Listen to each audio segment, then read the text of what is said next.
guru penggerak. Perkenalkan, saya Iwayan Arya Aryana, calon guru penggerak Angkatan 10 Kabupaten Gianyar. Pada kesempatan ini akan memaparkan tentang demonstrasi kontekstual modul 3.1, pengambilan keputusan berbasis nilai-nilai kebaikan sebagai pemimpin.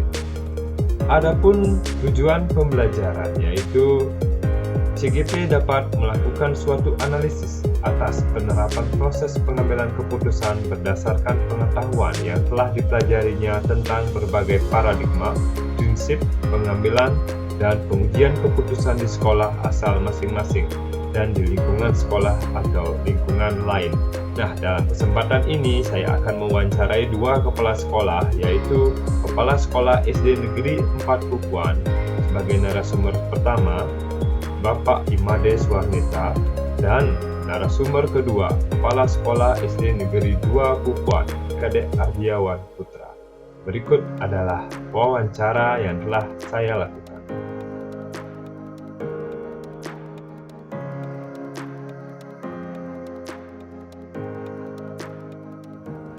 Selamat pagi Bapak, terima kasih atas waktunya sudah bersedia untuk menemani saya dalam sesi diskusi atau dalam kegiatan wawancara pada kesempatan ini. Saya sangat bersemangat karena di sini kita akan berdiskusi mengenai pengambilan keputusan terkait dengan D5 etika dan juga tentang bujukan moral di lingkungan sekolah tempat kita bertugas. Nah, baiklah Bapak, apa kabar hari ini? Ya, baik dan senang sekali untuk hari ini Bapak dapat wawancarai oleh CGP yang merupakan suatu keharusan bagi CGP untuk ke tingkat yang lebih selanjutnya semua program dari CGP. Baik. Ya, terima kasih Bapak. Jadi saya akan memberikan beberapa pertanyaan terkait dengan pengambilan keputusan dalam D5 etika dan juga bujukan moral. Saya mulai dari pertanyaan yang pertama. Selama ini bagaimana Bapak dapat mengidentifikasi kasus-kasus yang merupakan dilema etika atau bujukan moral? D5 atau etika bujukan moral ini memang seyogyanya dan sering terjadi di sekolah karena ini adalah merupakan dilema yang sama benar, tetapi dari kasus tersebut ada yang bertentangan. Nah, itu memang ada itu kejadian seperti itu. Terima kasih Bapak. Baiklah, saya lanjut ke pertanyaan yang kedua. Selama ini, bagaimana Bapak menjalankan pengambilan keputusan di sekolah Bapak, terutama untuk kasus-kasus di mana ada dua kepentingan yang sama-sama benar atau sama-sama mengandung nilai kebajikan? Jadi, seperti pengalaman Bapak sebagai kepala sekolah di sini, sudah barang tentu setiap kasus dan masalah yang terjadi itu Bapak selesaikan secara musyawarah dari pihak-pihak yang berkonflik sehingga dapat dicari permasalahan yang sebaik-baiknya tanpa mengorbankan satu sama lain, walaupun dalam hal ini rujukan etika rujukan etika yang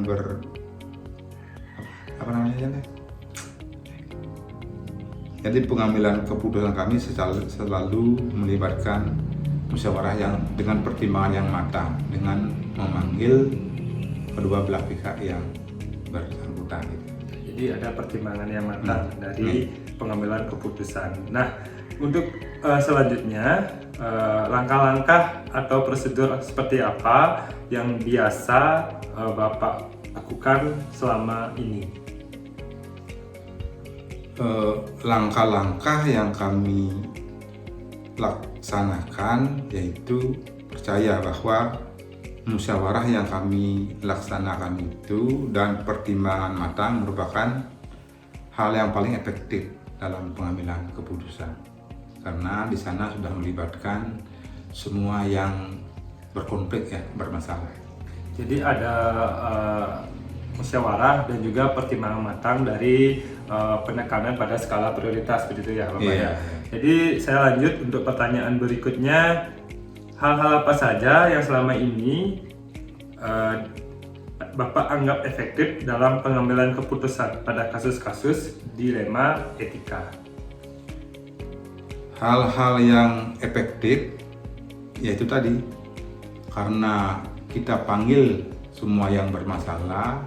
Tadi Bapak tahu, memang seperti contoh, ada waktu ini anak yang berkelahi, anak kelas 2 itu ya, berkelahi dengan menyebutkan nama orang tuanya itu, padahal yaitu sampai menangis. Nah, dalam hal itu Bapak panggil guru kelasnya, keadaannya gimana anak itu, dan setelah itu Bapak tidak bisa solusi dengan guru kelasnya karena berulang-ulang hal itu terjadi pada anak itu. Bapak sempat memanggil juga kedua orang tuanya untuk dimusyawarahkan di sekolah. Nah, setelah itu Bapak lakukan, keesokan hari-hari berikutnya tidak terjadi hal itu. Itu merupakan hal yang efektif mungkin dari Bapak. Jadi tadi ada pengumpulan fakta ya seperti itu Bapak ya. Jadi ada fakta-fakta yang Bapak kumpulkan yang relevan sebelum Bapak mengambil sebuah keputusan dengan prinsip yang Bapak anut. Jadi untuk pertanyaan selanjutnya, apakah Bapak memiliki sebuah tata kala atau jadwal tertentu dalam sebuah penyelesaian kasus dilema etika? Apakah Bapak langsung menyelesaikan di tempat atau memiliki sebuah jadwal untuk menyelesaikannya? Bentuk atau prosedur seperti apa yang Bapak jalankan? Dari tata kala, karena ini menurut Bapak adalah hal-hal yang tidak bisa kita prediksi. Jadi dalam setiap kasus yang terjadi dalam permasalahan itu, memang Bapak tidak langsung mengambil keputusan untuk menyelesaikan saat itu. Bapak mencari dulu data-data, fakta-fakta, seperti contoh tadi. Bapak cari fakta di guru kelasnya, bagaimana anak itu, kedua anak itu yang sering berkelahi. Juga dari guru lain, guru bilang tadi, guru lain yang tahu tentang karakternya. Jadi pengambilan keputusan tidak langsung Bapak ambil, melainkan mencari fakta-fakta dari guru kelas, kemudian dengan memanggil orang tuanya. Jadi kita bisa tahu bagaimana karakter anak itu masing-masing. Terkait dengan hal itu, apakah ada tantangan dalam pengambilan sebuah keputusan? Tantangan itu banyak. Jadi setiap kita melaksanakan suatu yang namanya tugas, termasuk ini adalah tugas di sekolah, menyangkut anak-anak didik kita yang latar belakang di rumahnya berbeda-beda, itu banyak sekali masalah, sehingga Bapak selalu mencari solusi dengan bagaimana merekam, bagaimana latar belakang di keluarga. Itu saja yang Bapak lakukan. Ya, terkait itu tadi juga saya sempat menanyakan tentang tata kala, tentang jadwal ya Pak, tapi jadi di sekolah tidak ada jadwal yang terpatok atau jadwal tertulis, namun diselesaikan sesuai dengan tingkat kesulitan dan kepentingan seperti itu. Nah, untuk pertanyaan berikutnya, adakah seseorang atau faktor-faktor apa yang selama ini mempermudah atau membantu Bapak dalam pengambilan keputusan dalam kasus-kasus dilema etika? Dalam kasus dilema etika yang sering terjadi di sekolah, yang paling membantu dalam menyelesaikan masalah tersebut adalah peran serta semua pihak, yaitu dari musyawarah kita bisa berkolaborasi dan berpikir secara berbasis rasa peduli, bahwa kita semua dalam mengambil keputusan dilema etika ini memang harus dicari setiap orang yang terlibat, setiap orang yang mengalami masalah di situ kita musyawarahkan, kita berkolaborasi sehingga dapat ditarik suatu kesimpulan yang nantinya karena memang mereka semua mempunyai pembenaran, mencari jalan tengah yang bisa kita jalankan. Ya, jadi seperti itu ya Bapak. Jadi faktor-faktor yang selama ini mempermudah itu kita berkolaborasi dan selalu mencari jalan terbaik, jalan tengah dari setiap keputusan yang akan diambil. Nah, ini merupakan pertanyaan terakhir dari semua hal yang telah disampaikan. Pembelajaran apa yang dapat Bapak petik dari pengalaman Bapak mengambil keputusan dilema etika tersebut?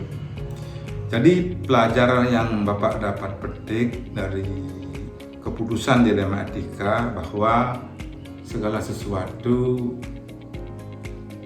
semua itu perlu kita musyawarahkan. Contoh orang Bali bilang piro saktinin wong sanunggal. Jadi berapa sih kekuatan satu orang itu dibandingkan kita bisa bermusyawarah, tukar pikiran dengan orang lain, terutama dalam hal etos kerja di sekolah. Itu yang penting kita tingkatkan sehingga segala sesuatu pekerjaan kalau kita pikul bersama-sama walaupun itu berat dapat kita selesaikan. Mungkin itu. Ya, terima kasih Bapak. Jadi kita akan lebih mudah jika kita bersama-sama dalam menentukan atau mengambil keputusan berdasarkan sebuah musyawarah, seperti itu ya Bapak ya. Jadi menganut nilai-nilai yang sudah sesuai dengan nilai-nilai Pancasila, di mana kita menganut asas demokrasi dan juga asas musyawarah dalam setiap pengambilan keputusan. Nah, terima kasih sekali lagi saya ucapkan kepada Bapak Kepala Sekolah karena sudah menyediakan atau bersedia dalam kesempatan ini. Saya sangat menghargai diskusi pada kesempatan ini yang telah kita lakukan. Semoga informasi yang telah Bapak berikan mampu memberikan kontribusi positif bagi pengambilan keputusan di lingkungan sekolah. Sekian dan terima kasih.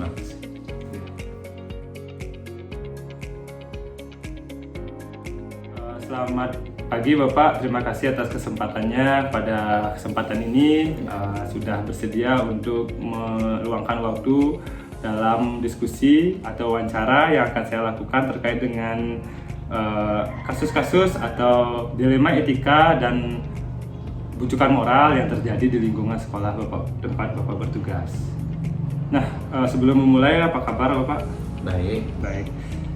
Semoga kita selalu dalam keadaan yang sehat. Jadi ada beberapa pertanyaan yang akan saya ajukan.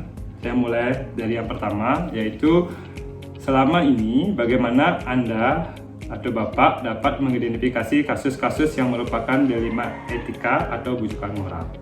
Jadi selama ini cara mengidentifikasi itu tentunya dari informasi yang diberikan dari para dewan guru. Karena posisi di sini sebagai kepala sekolah, tentunya permasalahan itu munculnya pasti penyampaian dari dewan guru atau wali kelas di kelasnya masing-masing, seperti itu. Jadi permasalahan yang muncul bermuara dari dewan guru dan wali kelas yang mengajar di kelas masing-masing. Menginformasikan langsung ke kepala sekolah. Nah, terkait itu selama ini bagaimana Bapak menjalankan pengambilan keputusan di sekolah Bapak, terutama untuk kasus-kasus di mana ada dua kepentingan yang sama-sama benar atau sama-sama mengandung nilai kebajikan? Jadi kalau sejauh ini, ada beberapa hal dalam mengambil keputusan itu, tentunya melihat dari permasalahan itu sendiri, yang mana apa yang disampaikan oleh wali kelas tentunya bermuara pada bagaimana kejadian pada anak didik di dalam kelas. Salah satunya pernah terjadi suatu permasalahan di kelas 3 pada waktu itu. Jadi ada anak yang dibully seperti itu. Jadi anak tersebut tentunya merasa dirinya itu merasa terpojok terus kalau ke sekolah seperti itu, Pak Wayan. Jadi seperti itu. Jadi ada sebuah kasus di mana terjadi dilema etika atau nantinya yang akan Bapak identifikasi. Nah, dari kasus tersebut, langkah-langkah atau prosedur seperti apa yang biasa Bapak lakukan selama ini? Jadi kalau sejauh ini Pak Yan ya, kalau kasus dilema etika, jadi kita ambil contohnya dilema etikanya saja dulu ya. Jadi kasus itu seperti ini. Waktu itu ada siswa di kelas 3, ternyata dari informasi yang dia dapatkan dari wali kelasnya, dia menyampaikan kepada Tian karena dia juga merasa kebingungan. Oleh sebab itulah dia menyampaikan ke kepala sekolah. Ternyata anak tersebut dibully katanya. Dibully itu seperti apa? Karena mungkin bentuk tubuh si anak mungkin ini bukannya dia ngomong apa, tapi intinya badannya gede gitu. Jadinya dibully dia, seorang wanita gitu. Akhirnya anak tersebut merasa jengkel. Secara tidak langsung anak tersebut mencubit atau memukul orang yang selalu membuli dia, seperti itu Pak ya. Jadi langkah yang pertama yang lakukan itu tetap dari prosedur wali kelasnya. Nah selain itu juga dia juga sempat bertanya kepada guru bidang studi, kan ada guru bidang studinya termasuk guru olahraga. Bagaimana sih anak ini? Ternyata anak itu memang sebenarnya nggak nakal, tetapi karena sering diejek katanya, mungkin sering didengar juga oleh guru bidang studinya, sering diejek. Oleh sebab itulah mungkin karena rasa jengkelnya terus diperlakukan seperti itu, dia melawan seperti itu. Jadi pada proses tersebut Bapak telah melakukan identifikasi dengan mengumpulkan fakta-fakta dari wali kelas, walaupun juga dari siswa, dan agar apa fakta yang Bapak terima itu nantinya bisa Bapak analisis seperti itu ya. Jadi terkait itu hal-hal apa saja yang selama ini Bapak anggap efektif dalam pengambilan keputusan pada kasus-kasus dilema etika atau kasus yang telah Bapak alami? Nah, sesuai dengan pengalaman Tian sendiri, jadi dalam mengambil suatu keputusan, dalam memutuskan suatu permasalahan di sekolah, tentunya karena dia posisi kepala sekolah itu tidak mungkin selalu ada di dalam kelas, apalagi ini permasalahannya di dalam kelas, nggak di halaman. Jadi permasalahan yang ada itu tentunya yang mengetahui itu, yang realnya tahu adalah wali kelasnya. Selain pada itu juga ada dari guru bidang studinya. Jadi dari permasalahan itu tentunya dia menyampaikan kepada kepala sekolah, karena mungkin dari wali kelasnya merasa kebingungan atau kesulitan. Oleh sebab itulah menyampaikan kepada kepala sekolah. Nah disinilah posisi Tian harus menjadi suatu penengah, yang mana Tian juga harus bertanya kepada wali kelas permasalahannya dari mana muaranya. Kemudian juga Tian juga bertanya kepada guru bidang studinya bagaimana permasalahannya, memang apakah anaknya seperti ini, si A ini nakal apa bagaimana, kemudian si B ini nakal atau bagaimana. Nah dari permasalahan itu yang saya sebagai kepala sekolah tentunya tidak langsung mengambil keputusan, oh si A ini nakal, tidak seperti itu, tetapi saya juga mendekati anak tersebut. Nah bagaimana sebenarnya permasalahannya, mungkin dia mendekati dengan cara ya bilanglah, menanyakan langsung apa permasalahannya kok seperti ini, kemudian kenapa seperti ini, kok bisa seperti ini. Nah lain daripada itu juga saya bertanya kepada teman-teman di dekatnya mereka, sebenarnya masalahnya seperti apa, kok sering seperti ini. Hampir loh sampai kurang lebih 1 bulanan dia merasa bingung anak tersebut. Mungkin dia juga pernah lihat, tapi dia nggak menyadari bahwa ada permasalahan seperti itu. Nah apalagi orang tuanya sering mengantar nih ke sekolah, dia juga bingung. Nah akhirnya dari hal tersebut juga akhirnya Tian juga bekerja sama dengan orang tuanya, menanyakan bagaimana sih sebenarnya permasalahannya, kok anaknya seperti ini, apakah di rumahnya seperti ini juga, seperti itu juga Pak Wayan. Jadi dalam pengumpulan data dan juga Bapak melakukan analisis tersebut dalam masalah-masalah yang dihadapi, berarti terjadi beberapa uji yang Bapak lakukan terhadap permasalahan tersebut, apakah itu melanggar kode-kode etik atau kesepakatan-kesepakatan yang telah dibuat, seperti itu. Nah terkait juga apa yang telah Bapak sampaikan tadi, saya ingin juga bertanya tentang hal-hal apa saja yang selama ini merupakan tantangan pengambilan keputusan pada kasus-kasus dilema etika yang terjadi. Jadi tentunya tantangan itu pasti ada. Salah satunya itu memang apabila kita sebagai kepala sekolah mengambil keputusan itu salah, apalagi merugikan yang lain. Nah sama halnya dengan kasus yang dia angkat ini, anak itu sampai orang tuanya ingin memindahkan anak tersebut ke sekolah yang lain. Nah tentunya di sini kan kalau kita sebagai kepala sekolah terpukul, kok sampai seperti itu, sedangkan masih ada jalan keluar kayak gitu. Nah tentunya dari hal tersebutlah tantangan yang paling berat itu adalah dengan mengatasi dengan bagaimana maunya orang tua, seperti apa maunya orang tua, seperti itu. Jadi orang tua itu belum tahu menau, tetapi sudah mengeksekusi mau memindahkan anak. Nah tentunya disinilah peran aktif dari guru dan kepala sekolah untuk berkoordinasi dengan orang tuanya. Jadi itulah tantangan yang paling saya lihat Ya, sejauh benar. ini. Jadi ada komunikasi atau komunikasi yang interaktif antara sekolah dengan orang tua seperti itu. Jadi itu merupakan sebuah tantangan yang dihadapi ketika menemukan dilema etika yang seperti tadi Bapak telah sampaikan. Nah, untuk pertanyaan berikutnya, adakah seseorang atau faktor-faktor apa yang selama ini mempermudah atau membantu Bapak dalam pengambilan keputusan dalam kasus-kasus dilema etika?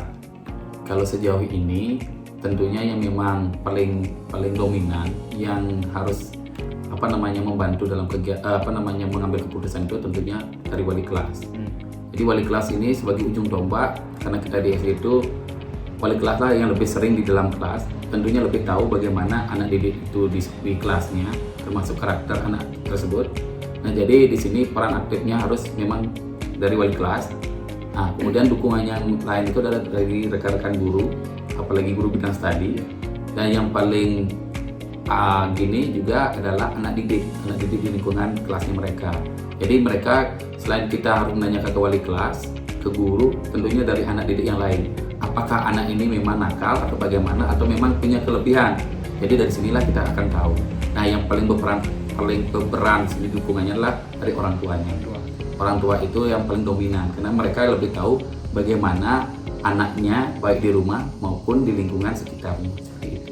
Ya, jadi faktor-faktor yang mendukung adalah kolaborasi antara guru dengan kepala sekolah, rekan guru dengan guru, dan juga antar siswa atau antar teman sejawatnya mereka, dan juga yang terpenting adalah dari peran orang tua. Iya. Nah, jadi ini adalah merupakan pertanyaan terakhir dari semua hal yang telah disampaikan tadi. Pembelajaran apa yang dapat Bapak petik dari pengalaman Bapak mengambil keputusan dilema etika? Nah, pengalaman memang yang terpenting itu, jadi untuk mengambil suatu keputusan itu tidak boleh melihat dari satu titik saja. Tentunya harus mencari informasi yang pasti, fakta, kemudian juga harus lebih yang namanya pendekatan yang perlu kita lakukan agar anak tersebut tidak mengalami yang namanya kesulitan di dalam kelas mereka sendiri, sehingga kejadian-kejadian ini bisa kita tanggulangi lah ke depannya. Seperti itu. Jadi kita harus selalu berefleksi dari setiap kejadian atau dilema yang kita hadapi seperti itu ya Pak ya. Terima kasih saya ucapkan atas kesempatan ini dan sudah bersedia dalam diskusi atau wawancara yang telah kita lakukan. Semoga hasil dari diskusi ini bisa berkontribusi dalam kegiatan pembelajaran yang nantinya menjadi hal-hal positif di tempat Bapak bertugas. Ya, terima kasih. Terima kasih.